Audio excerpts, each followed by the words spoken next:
So again, I'm Dan Garcia. This is Todd Sieber. We're from the Global Product and Experience team. My products are Website Payments Pro, Virtual Terminal, and Express Checkout. Todd Sieber here is responsible for the Payflow gateway. By the way, in excess of maybe $100 billion going through our pipes.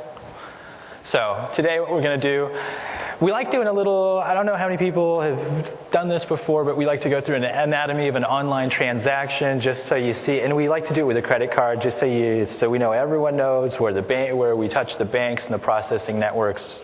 We're going to do a little insight. We did a study on checkout, surveyed a lot of folks, got feedback, want to share that with you. We have a new Payflow reseller, a referral program.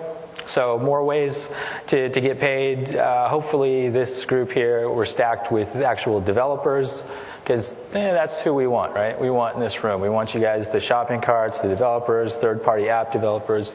That's who we want here. And a recurring theme, if last section, last year, even this year, PCI, PCI, PCI. If you're going to touch data, if you're going to touch card data, if you're going to store card data, you got to be PCI compliant. It's not a US thing, it's a global thing.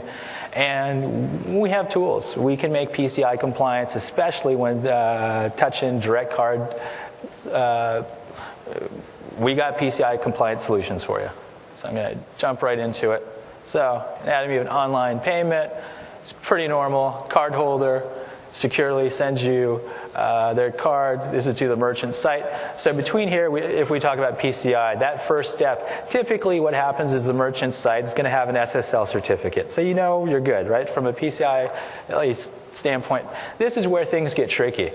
When the merchant actually submits their transaction to the payment gateway or to PayPal, this is where PCI really comes in, because you are not allowed to store the data, you're not allowed to transmit the data, and at the lowest level of PCI, you're still going to have to do yearly audits, right? You have to have a third party come in, you got to get audited.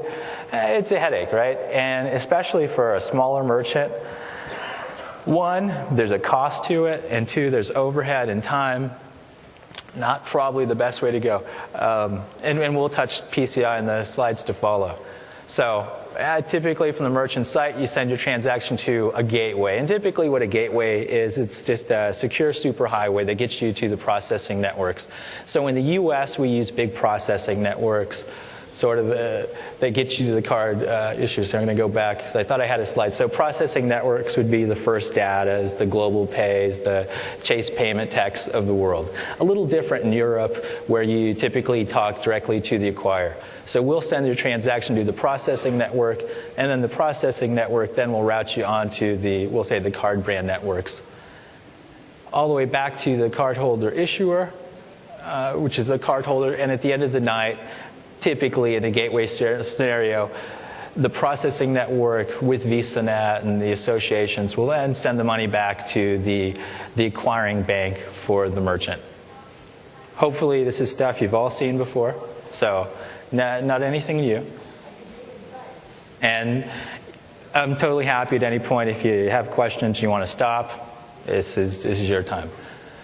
Okay, next thing I want to talk about is the Payflow payment gateway. So a lot of you know we have sort of two engines. We have a PayPal do direct payment type engine, and we have a PayPal gateway engine to process direct credit cards. And again, I'll stop and say, well, when I talk Website Payments Pro, there's two things. There's one, you want to take direct credit cards on your site, and two, you want to take Express Checkout within one product. And that's our Pro product portfolio, right? So you get the best. You get the cards and you get PayPal all in one package. One of the engines, the Payflow Gateway. Gateway's fast. It's about 2 seconds. It's up almost all the time. It's scalable. Payflow Gateway's been around for, say, 10 years. And since inception, it has processed a very significant amount of North America e-commerce volume. Pick any of the top 100 retailers, there's a good chance that they have a gateway integration. And then the other thing, if you're developers here in this room, if you're shopping cart developers, if you're third-party app developers, I'll tell you, nobody, the old saying is nobody gets fired for using IBM. You're not going to get fired if you code to Payflow, if you code to PayPal. Ain't gonna happen. We got the ubiquity, we got an international footprint. Every shopping cart out there supports us. So if you're writing your first app, if you're gonna be a shopping cart, you're gonna use a shopping cart, Payflow's there, PayPal's there. So we say, hey, look, if you're new, this is the way to go. Single integration point. So here's a list of some of the processing networks we talk to. So one, there's PayPal as a bank, but in addition to PayPal, we're talking to TSYS, we're talking to First Data, we're talking to Global Pay, we talk directly to Amex, Merchant, all the big boys globally. One thing nice about rolling with PayPal, we'll say, is traditionally if you get a merchant account, you go to your bank puts you on one processing network.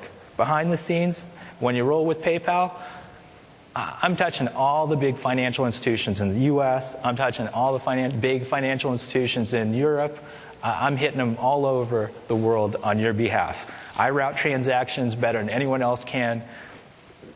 You never know. You don't see what's happening. It's all under the scenes.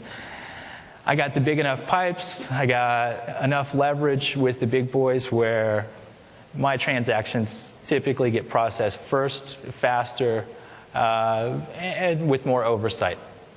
So with Payflow, even PayPal, you can always use your own merchant account. You can, when we like to refer to that as bring your own bank, or you can use us. You don't want to go deal with a bank, you don't need a merchant account, just come straight to PayPal. I've got a product, I'll give you effectively what we'll say is a pseudo merchant account right here. It's an all-in-one payment solution. I'll give you a merchant account, I'll give you the payment gateway, and again, the gateway is the secure highway, typically the code to get to the Visa nets or to get to these big processing networks. If you're a big, huge merchant like Nike or Home Depot, typically you got the wherewithal to go out and code to the big processing networks on your own. You got the money to set up lease lines every month. If you don't, if you're smaller, I say it's a lot easier just to code to me because I can get you to all of those networks with one piece of code. And you don't have to change your code around all the time.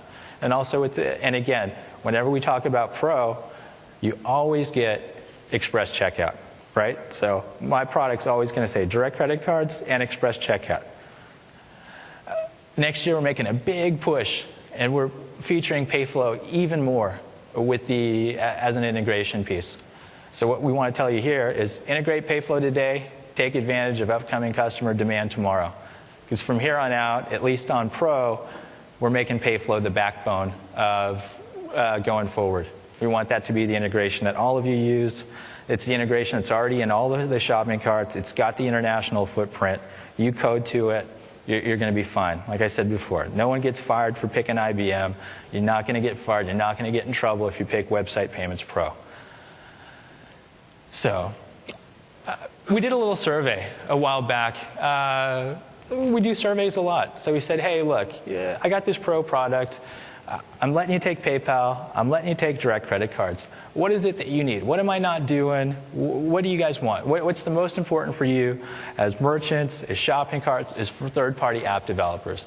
Number one, probably is no surprise to you, you guys want to check out on your own site. Second thing you want is you want to customize the look and feel of your page. Third, you say, look, I take credit cards, but I don't come to PayPal without wanting to take PayPal. So you have PayPal as an option. And the last thing that came up a lot, and I think I've heard this in every section today, is PCI. How are we going to handle PCI for you? Well, with a hosted checkout.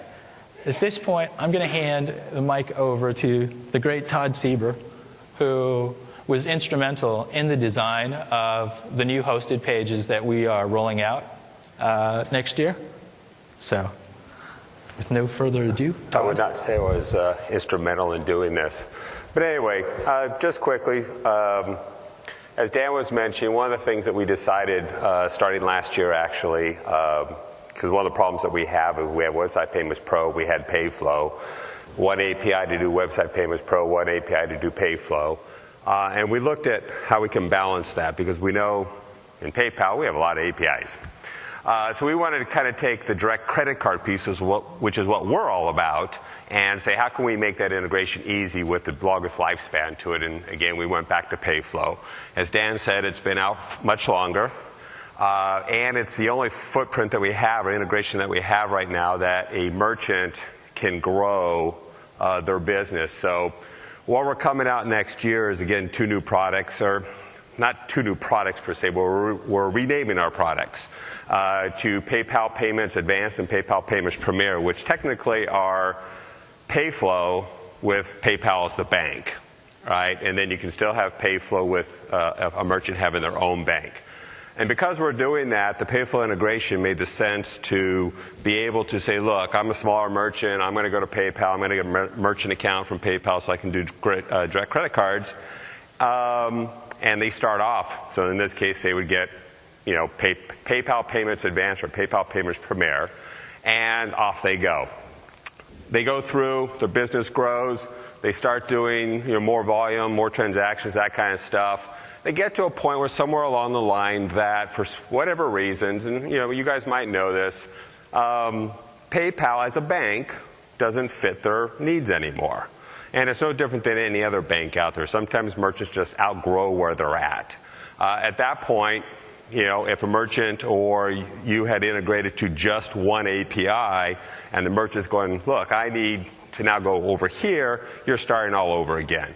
Integrate to Payflow, we flip them on the back end, they give us a new bank, and we just continue on our way. So part of that, too, for those of you that have already integrated with Payflow or know anything about it, we had a few things on our end that we have to take care of, too, allowing what we call cross-host reference and stuff like that, which I'll talk about a little bit later on the PCI piece. But what we've basically done is we've taken Payflow Link and Payflow Pro and merged them together. The hosted solution now is available on all the products, just as the API solution is available on all the products. So this right here is just a quick look of one of the pages that we have, one of the templates that we have, which is designed to be embedded within your page. So it at least kind of has the same look and feel, and you kind of control some of the checkout. This is a 2-part process or a 2-page checkout because, again, we need to know some information before you actually call our page. And then in a little bit I'll talk about something else that allows you to control the full checkout but still be PCI compliant. So just some quick examples. I mean, right now the hosted payment pages will support PayPal. So, whoops. There we go. We'll support PayPal as a payment method, support credit cards as a payment method. We'll support e-check. We'll support ACH, e-check, and telecheck.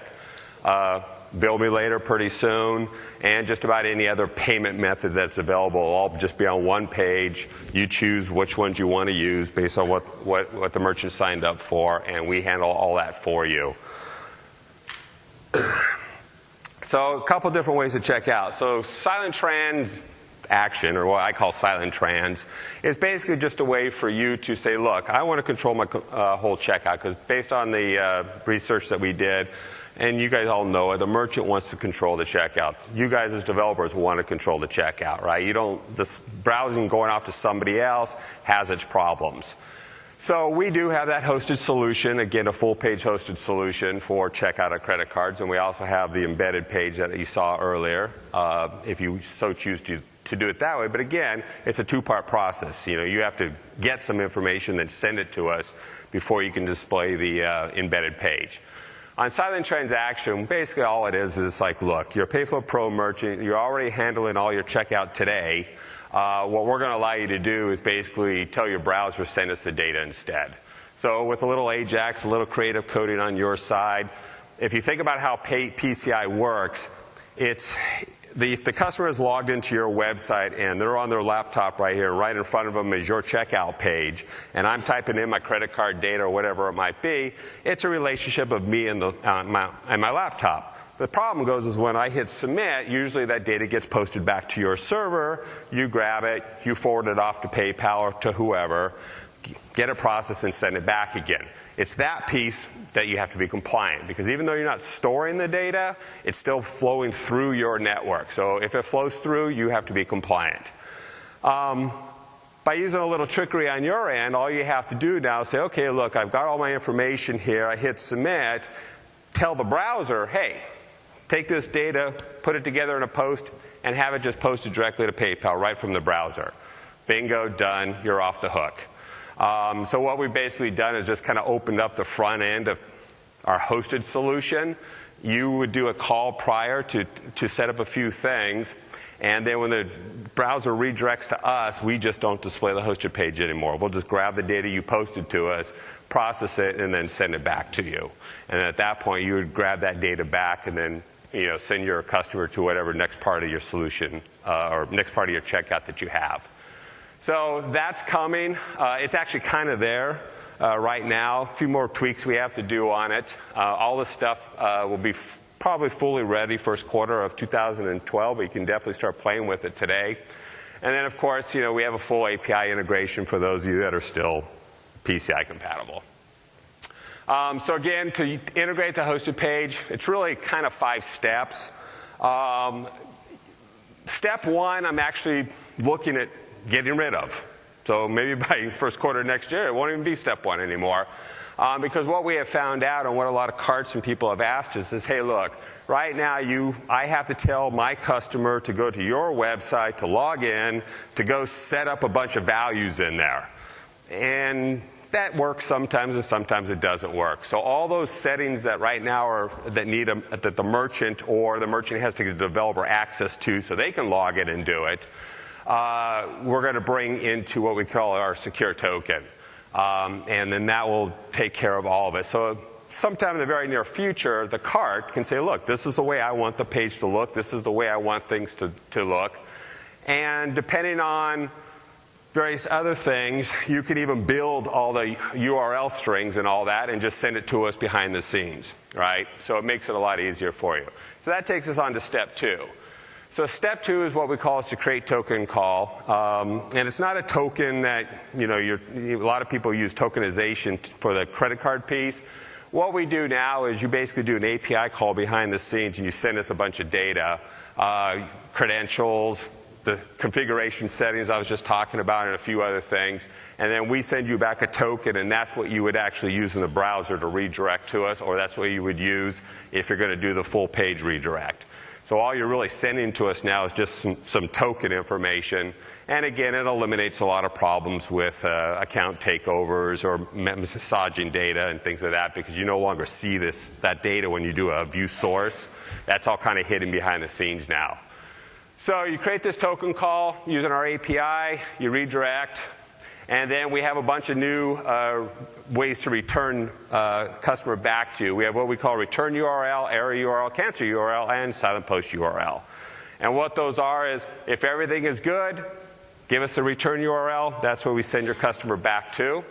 If there's an error, tell us where you want the error to go back to. If they cancel out, tell us where you want us to send it to. And a silent post, for those of you guys that don't maybe know anything about Payflow or Payflow Link, because this is what it's from, the data, the transaction will post silently behind the scenes to, again, whatever URL you tell us to. And then from that point on, everything else is API driven. So if you think about it, what you can do is you design a page. You say, hey, I'm a new merchant or a new customer. I'm going to type in my credit card data. Boom, done. You do a secure token call first. Type in the credit card data, send it to us. We redirect back. And then after that, if I come back to the website and say, hey, I want to reorder from you again, now you can do transactions using just the API and reference transactions again without having to deal with taking the credit card information again. So that's kind of the 5, soon to be 4 steps of doing our hosted page. Some carts that are already pre-integrated with the new version here, OS Commerce and Magenta. We're working with Pinnacle Cart Cache and Cafe Commerce right now, and another big list. If you want to be on this list and work to us, you can just talk to us afterwards, and we'll definitely get you hooked up and get you going. Partner program. So Payflow has always had a partner program for those of you that have used Payflow in the past. It currently right now is a reseller model, which means you would actually resell the Payflow service, and then we would charge you one rate, and you could turn around and charge your merchants or your customers a rate for our product. That's still there today, but what we've added now is just a basic referral model, all right, where we'll handle all the billing, we handle everything for you, the technical support, whatever, and all we do is we just kick you back some cash for saying thank you. Now, very similar to a lot of the other gateways out there nowadays. So that part has just been added now. So again, if you want to kind of monetize your integration with us, again, you can contact us. We'll set you up on the referral or the reseller program, whichever one fits your bill better. Some things that are coming later this year, but mostly 2012, as we'll be in moratorium real soon. As I already talked about, silent transactions, or silent trans, as I call it. On Website Payments Pro, Website Payments Pro now supports recurring flag. Dan, do you want to speak anything quickly about that? Recurring flag is now live and out, and for the most part, we added a new name value pair for reference transactions on Website Payments Pro, and this effectively tells the card issuer that this is indeed a recurring transaction. And when you pass more data, we feel strongly that the issuer will take that into consideration. So if you already have a shopping cart application and you're using any of PayPal's, we'll say, recurring payments pieces, you don't have to do anything at all. If you have built your own recurring subscription model using PayPal's reference transactions, for direct credit cards, you would have another field to pass to us to indicate that it is a recurring transaction. We send that off to the issuer. I don't know who's in the audience. I can't tell you that you will have lower decline rates, but it is my strong opinion that with passing the flag, your decline rates will be slightly lower or better. You'll have less declines, more approvals.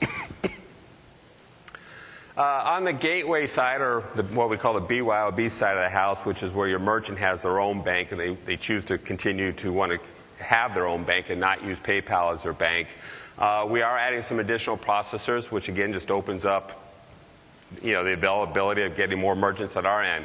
Heartland, SecureNet, Lido, Fifth Third, WorldPay, Planet Payment, Telecheck. We have Diners Club International and a few more that are coming online. So we're really expanding the number of processors that we support in the U.S. Or in North America, I should say.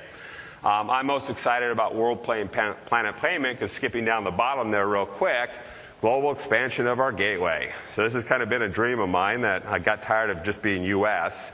and there was no reason why I couldn't go global, so now I'm going global. When I say global, it's my product. So, and effectively, and this means that we will have relationships with acquirers in different markets like the UK, so that you can. So going back to what I said earlier about using Payflow as your one-stop credit card integration, this is the same thing. So if you have global merchants, now Payflow will actually start to support those global merchants. Planet Payment alone, just the connection to them gives me access to 34 acquirers and banks around the world. So it just, by making a couple connections on my end, I open up the back door. So authorization verifications, or what is known as $0 authorizations. So if Payflow already supports that on, I think, all of our hosts now. I think there might still be a few processors we don't. But they'll all be supported by mid-November this year. I think you all understand what that is, but basically the idea is if you're doing $1 auths, stop, right? And start doing $0 auths instead. And basically the card associations are finally giving us away, or giving you guys away, or giving the merchants away to sit there and say, hey, is this card good? Is this billing address good? Is the CVV2 value the merchant gave me good? That kind of stuff without having to put a charge on the card first of $1 or more. And again, it's all about pricing and everything else. But if you're doing $1 auths right now on a BYOB type thing, you might want to look at doing $0 auths for PayPal as the bank next year. Next year, right? Again, because of PCI, some of you guys might be holding on to credit card data and you're saying, I need to get rid of this stuff. So again, we've added a thing I just basically call data upload, and all it is, it's like you just send us all the credit card data, we'll send you back a PNREF, and then you can use that to do reference transactions in the future. So that way you can basically kind of get rid of all that credit card or PCI type data out of your systems and replace it with a PNREF, reference ID. And then, like I said, the global expansion is the thing I'm most excited about. And that's all coming first half of 2012. Some of the other things are coming with this too is what I call cross-host reference. One of the problems in the gateway, for those of you who might know, is you can only process one processor at a time. If you change processors, you lose access to the data. Because of PCI compliance and because I'm telling you to do data upload, to do reference transactions, the way it works right now is if you're on one processor, then you go to another processor, you can no longer do new transactions based on the transactions of the old processor. How many processors does the Payflow gateway support globally? After I add all these, it'll be 26. So pretty powerful footprint. You go to a bank right now, you open up a merchant account, you have a pipe that goes to one processing network. Yeah. So anyway, the cross-host reference will allow you to do that, and a lot of other fun and exciting stuff coming. What else we got here? So again, we really came up here just to kind of say, hey, these are kind of the things that we're working on right now. No big exciting thing to really announce. But again, what you will be seeing is these new products that will be popping up, and again, they're going to be called, last I heard, PayPal Payments Advanced and PayPal Payments Premier. More to come about them, but they're basically Payflow Link and Payflow Pro with PayPal as the bank, or you can still do a BYOB type thing. We added the referral program, and we're trying to find more ways to be PCI to help you guys be PCI compliant. So, I'm excited. I'm excited about the hosted pages. I'm excited about the embedded checkout flow, the hosted one. Totally excited that we finally have a product that we can offer you to put into carts and third-party apps where you can effectively have an iframe on your page. I love the fact that right now you can start off with credit cards and PayPal Express Checkout on the page that we host. Love the fact that all you need to do is log into the website and click a configuration button, and later on we'll be able to add things like Bill Me Later. Love that we can add other payment flows and options to you, and all you got to do is press a button. Say if for some reason I wanted to add Google Checkout for you, I'd configure that on my end. You'd log in, you'd press a button. We were supposed to tell them we were doing that. Yeah, it just shows up. So I'm excited by the fact that you're going to code once. I'm going to be able to offer you tons more payment options as they come up. I code them. They have new specs. I coded the new spec. You don't have to do anything. I love the fact that even with an iframe or an embedded solution, the customer experience is that they stay on your site. They never leave your site.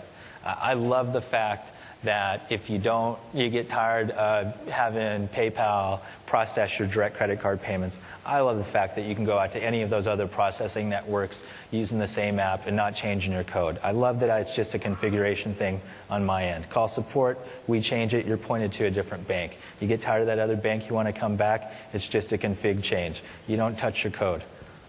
So I'm excited about that stuff. The global thing too. There's for those of you that might be already dealing with PayPal globally, we do have a hosted solution already globally, and this product and that product will be again merged together. So even in the future, our hosted pages will even be region specific and even localized, right? So that's kind of where we're going. So a lot of fun stuff coming up. Questions? Yes, sir. What were some of the needs that you heard from merchants that you're not yet able to meet as well as you'd like? How do you tackle them?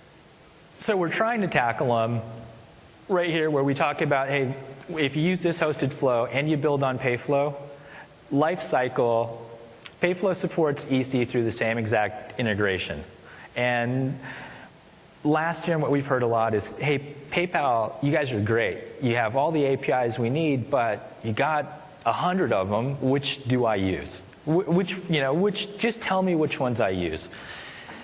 So for us, it's kind of easy, right? Our products are, look, everyone needs to take credit cards, and everyone wants to take PayPal. So we have sort of the base products. And our focus is, how can we build these products going forward where any updates, any configuration changes, if anything comes down from Visa, MasterCard twice a year, and they say a change has to happen, how can I build a product where I make all the changes on my end? I want to tell a shopping cart, you code to me one time, and that's it. I don't want to have to come back to you every 6 months. I don't want to have to come back to you 12 months later and ask you to change. And it's super important for me to say, look, if there's great new payment methods like Bill Me Later, you know, what a powerful thing Bill Me Later is if I can give it to mom and pops, right? You're going to be able to give credit to, credit used to be something that only really big merchants could do. I can give this really powerful tool to everybody, and you don't have to make any code changes, right? So I think our focus is really how can we build products and start from, we'll say, the mom and pop selling one item and make it so that her whole life cycle she can grow into an Angie's List and not change her code, right? How can I have her integrate one time and even move through the multiple PayPal payments and maybe just through a configuration page on my end, how can I let her stay with that one piece of code? Whether they want to use me, PayPal, as we'll say, the merchant account provider for their direct cards, or whether they want to use another bank. Yeah, and the idea, like Dan was saying, is for us to do all the heavy lifting on the hosted page, right? As the PayPal from the back end and with adaptive payments and stuff that was in here earlier, it's like you don't have to worry about what version you've coded to. You don't have to worry about what PayPal added today or what they deprecated or whatever. We're basically doing that all for you through this piece of the pie, right? And the hosted page just kind of opens up the doors to, look, okay, I'm just going to send this stuff, and whatever they do over there is just going to automatically pop up.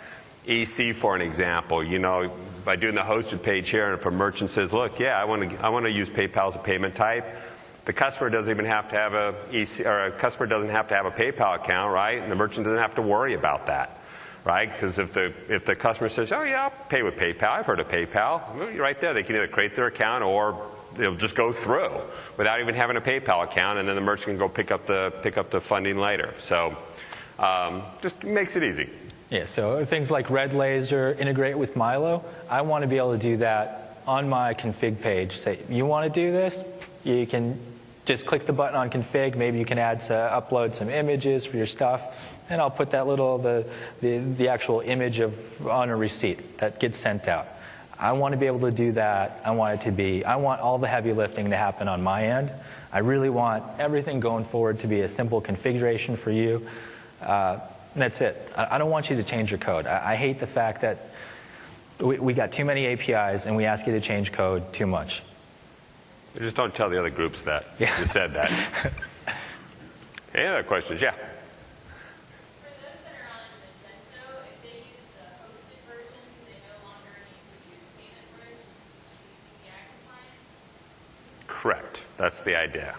And how easy is the hosted version to turn on Magento? I think they actually have it now on either the most, well, so Magento has what, 2 or 3 versions of it, right? So I don't think it's in the hosted version yet. It's in the Magento Go or whatever they call it, the one that you can download and install on your own server. The rest of it's coming, but the idea is you just go, I want PayPal payments advanced, and you got a hosted solution. And I would point out that I know internally we are working on Whitepapers specifically for Magento integrations. Yeah. So the whole thing, even with hosted, right? We need to have Whitepapers that say, hey, look, shopping carts, if you want to code to us, this is exactly how you do it. If you're using Magento, this is exactly how you do it. You know, this is the config, touch this page, click this button, you should see this. So we're working on it. Yeah. GoDaddy on your list of supporters, is there To do GoDaddy? So it's on our list to work with. When? So who knows? At present, I would say we have over 200 shopping carts. There's like 200 main shopping carts that, as a company, we try to work with. So we just go down the list. And I'll say one thing about the Payflow. So in the past, we didn't have an official, we'll say, Payflow certification for shopping carts. But since the product's been out for 10 years and it's really global in nature, what we've found is any shopping cart you come across, there's a slot for Payflow, right? Whether you're in Africa, whether you're in Latin America, whether you're here in San Jose, if you find a shopping cart or really any third-party app, if they support gateways, everyone supports Payflow. And one of the big reasons is, he said he's connected to 26 processing networks globally. Pretty powerful stuff, right? Did I answer your question? Sort of?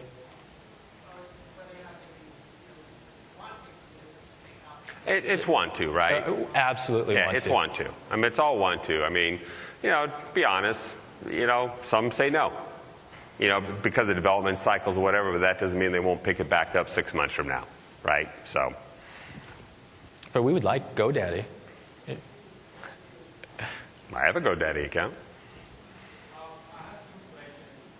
So what if the merchant processor changes and what has to happen for the current transactions to work? And the second question is, are you guys trying to support alternative chains like Amazon or So the second, I'll take the second one. So are we planning on our hosted page to support things like Amazon, Google Checkout? Not in the next couple months, but given the fact, you see how we're building it, and at the end of the day, I want merchant choice, right? It's a config thing. So more than likely, Amazon's not going to be at the top of my list. Certainly someone I will consider strongly. But I'm starting off with credit cards, PayPal, bill me later. Those are probably at the top of my list.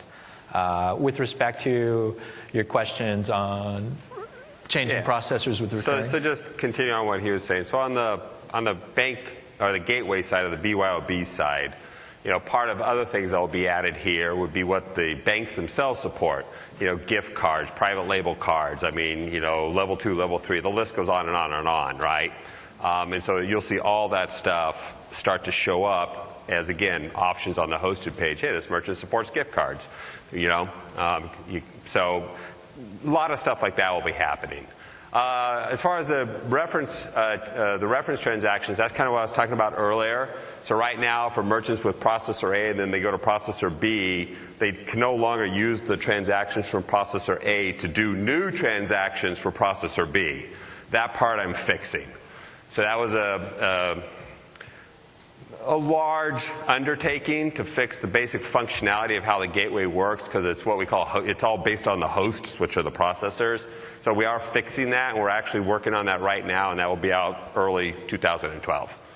So we'll become kind of processor agnostic. We really don't care anymore, right? So you could have 2, 3 processors all running at the same time, and you can, you know, if you auth on one processor and then you get a new processor, before you could settle on the new processor, you had to clean up the old processor and settle everything over here, right? And then once this was all cleaned up, then we went back over here, and then you could have delays and stuff like that. We're now fixing all that we're processor agnostic. You could be auth in here, settle in here, settle in here. We really don't care anymore. It's public knowledge. We do about 70 billion through the Payflow gateway pipe.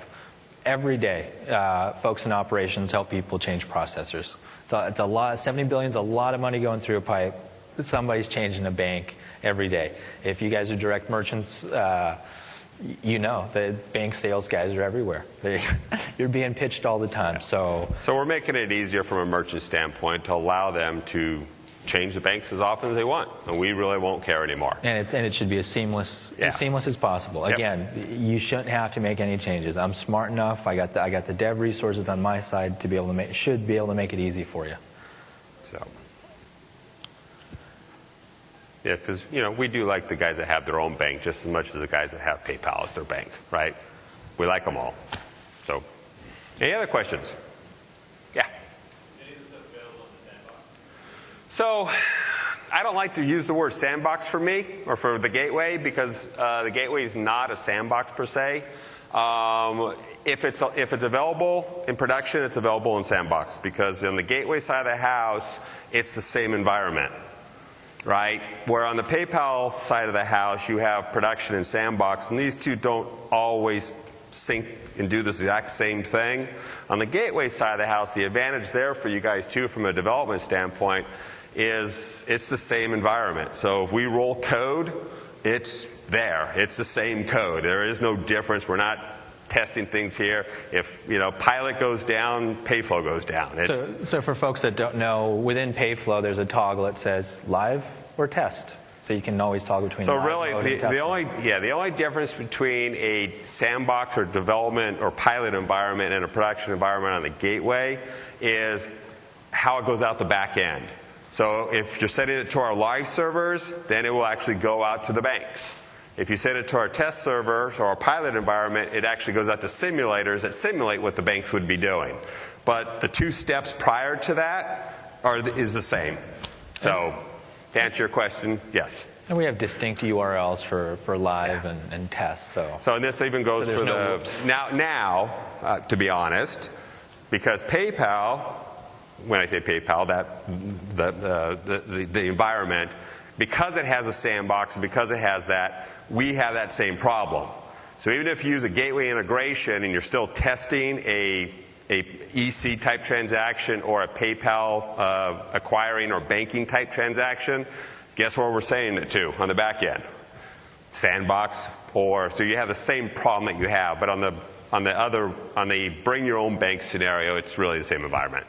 But you won't see as much difference as you would if you did them the 2 separately, because we handle a lot of stuff internally. So since you brought up Sandbox, don't have the right folks here, but for sure we are looking at Sandbox. We are looking at making improvements. We actually brought someone on whose job is find everything wrong with Sandbox and go fix it.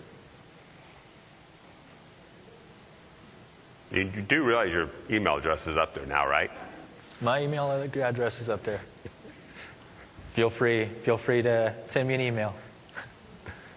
Yes? So with the recurring flag support, do you also support flagging out the expiration date for recurring transactions? Yeah. So, well, there's a couple permutations. So with the recurring flag, we typically wouldn't send the expiration date upstream. So I'll talk to you after. There's maybe 1 or 2 small use cases where we feel there's a strong likelihood of fraud, where we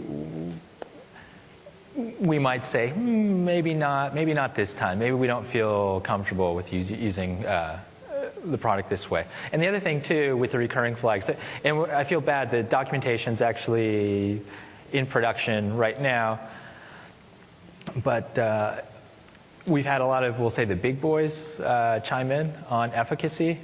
We'll say, I don't know, top 50 names in e-commerce, household names, and so far so good.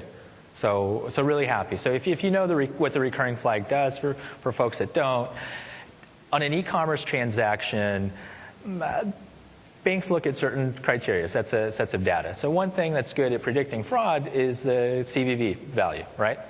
Now on a recurring transaction, because of PCI, no one's ever allowed to store CVV. By passing the recurring flag, you just say, hey, card issuer, San Francisco 49ers Visa Bank. Hey, this is a transaction, a regular sale transaction. Here's a recurring flag. Because you see the recurring flag, that explains why there's no CVV attached to this transaction.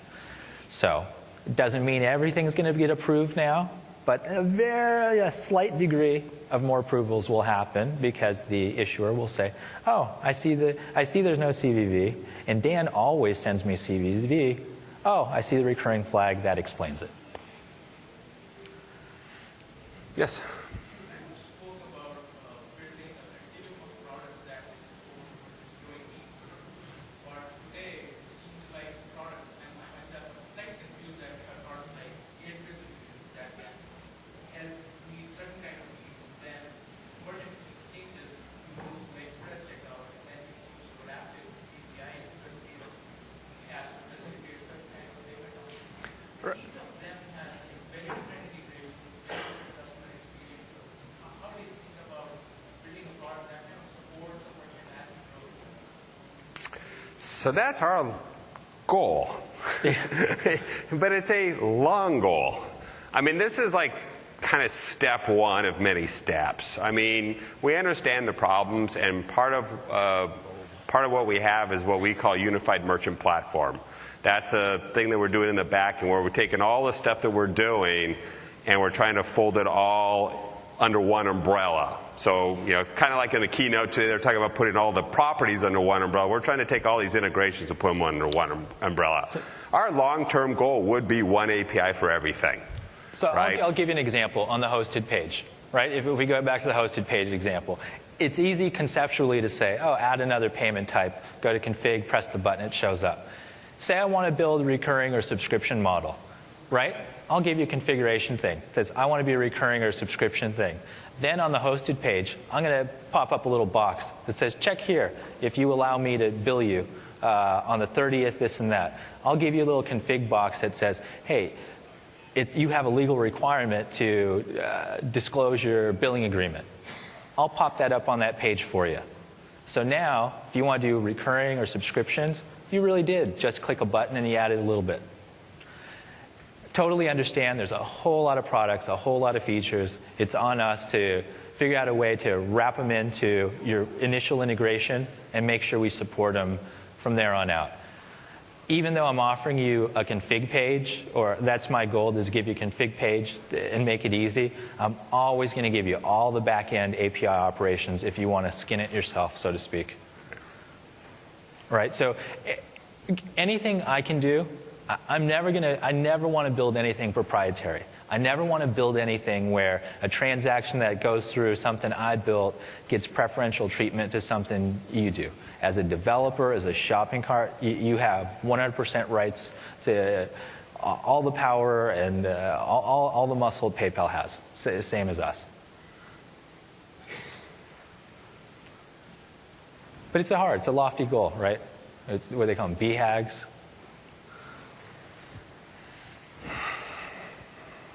Sir? On the subject of recurring payments, if you have a product that recurs in a term that is kind of predefined by the recurring profiles API, do you say you use the technique reference transactions for that? And kind of, you know what I'm asking? No, but I believe we're getting cut off signal, so Questions? Questions? Yeah, No, we're still good? No, we'll go do questions. Like, done. Go do questions. Oh, we're going to do questions. So I'd love to address your question right afterwards. Thank you so much for joining. Really So what I would like to say, though, remember, me and Dan are mostly in charge of the credit cards, right? And Express Checkout. And Express Checkout. So that's our main thing. We understand the other problems there. There's our email addresses. Feel free to send it to us directly because we're the guys that actually build it. And believe it or not, on our side, we get things done. Has anyone else told you that? Yeah. So, thank you. All right, thanks.